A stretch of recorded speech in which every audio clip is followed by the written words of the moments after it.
नमस्कार. आपल्या उजनी धरण अपडेट न्यूज चॅनलमध्ये आपल्या सर्व शेतकरी बांधवाचं मनापासून स्वागत. आज 17 डिसेंबर 2023. आज आपल्या उजनी धरणाची काय स्थिती आहे, उजनी धरणाच्या पाणी साठ्यामध्ये कितीनी घट झालेली आहे आणि कोणत्या योजनेतून विसर्ग किती चालू आहे याबद्दल आपण सविस्तर माहिती घेणार आहोत. त्याबरोबरच गेल्या वर्षी याच दिवशी उजनी धरण किती टक्के होतं आणि आज किती टक्के आहे आणि त्यामध्ये किती फरक आहे याबद्दल आपण सविस्तर माहिती घेणार आहोत.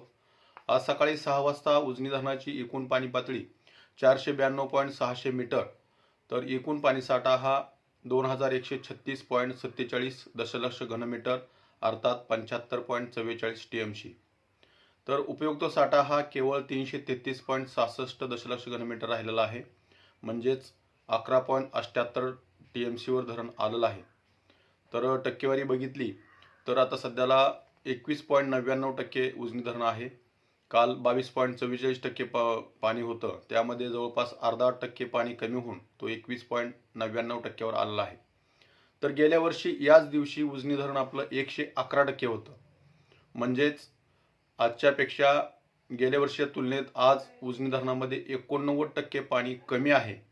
कारण पाणी साठाच कमी झाला होता, त्यात नियोजनाचा बोजवारा उडल्यामुळे 60 दिवसामध्ये जवळपास 40% पाणी उडवलेलं आहे. आणि खरं म्हणलं तर गेल्या वर्षी 111% धरण भरूनही अयोग्य नियोजनामुळे उजनी धरण -36% वर गेलं होतं. तर यावर्षी नियोजनाचा तोच बोजवारा आहे. मात्र उजनी धरण आपलं 60.66 वर थांबलं होतं. मग यावर्षी आपलं उजनी धरण किती टक्के मायनसवर जाईल याची कल्पना न केलेली बरी.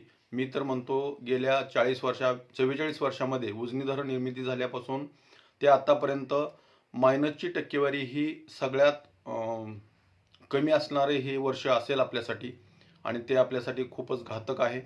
पाणीचा गैरवापर, पाण्याचं अयोग्य नियोजन, शासनाचा ढिसाळ कारभार, आमदाराची आपल्या उजनीवर असलेला डोळा, यामुळे आपल्या उजनी धरणाची ही स्थिती झालेली आहे. तर उजनी धरणातून सध्याला मुख्य कालव्यातून 1000 क्युसेकचा विसर्ग सोडला जातोय. दहेगाव उपसा सिंचनमधून 100 क्युसेकचा विसर्ग सोडला जातोय. सेनामाडा उपसा सिंचनमधून 315 क्युसेकचा विसर्ग सोडला जातोय. तर बोगद्यामधून 840चा विसर्ग कायम आहे, म्हणजेच कालच्यापासून ही आकडेवारी कायम आहे. म्हणजे जवळपास 2255 क्युसेकचा विसर्ग सध्याला उजनी धरणातून खालील विविध मार्गाने कमी केला जातोय. त्यातच पाणी उपसाही होतोय. बाष्पीभवनाचा वेगही कालच्यापेक्षा वाढलेला आहे. बाष्पीभवन काल 5.26 मिलीमीटर होतं, ते आज 5.49 मिलीमीटरवर गेलेलं आहे. इथून पुढे बाष्पीभवनाचाही वेग वाढणार आहे, त्यामुळे पाणीही बाष्पीभवनाने कमी होणारच आहे, नाही असं नाही. परंतु हे जे उजनीचं नियोजन आहे त्याचा जो बोजवार आहे तो पूर्णपणे उडलेला आहे. गेल्या वर्षी तीच परिस्थिती होती. गेल्या 2 वर्षाखाली जसं नियोजन झालं होतं तसं या पुढील 2 वर्षामध्ये झालेलं नाही. यावर राजकारणाचा प्रभाव जास्त दिसून आला. उजनीचं पाणी म्हणजे आपलं पाणी असं प्रत्येक आमदारांना वाटू लागलेलं आहे. त्यामुळे उजनी आपलं रसातळाला जाणार आहे, यावर्षी पूर्ण रिकाम होणार आहे.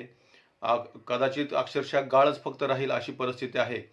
कारण आता जानेवारी 10 पर्यंत मायनसमध्ये उजनी धरण गेल्यानंतर पुढील 5-6 महिने जवळपास जून एंडपर्यंत आपल्याकडे पाऊस पडत नाही, उजनीमध्येही पाणी येत नाही.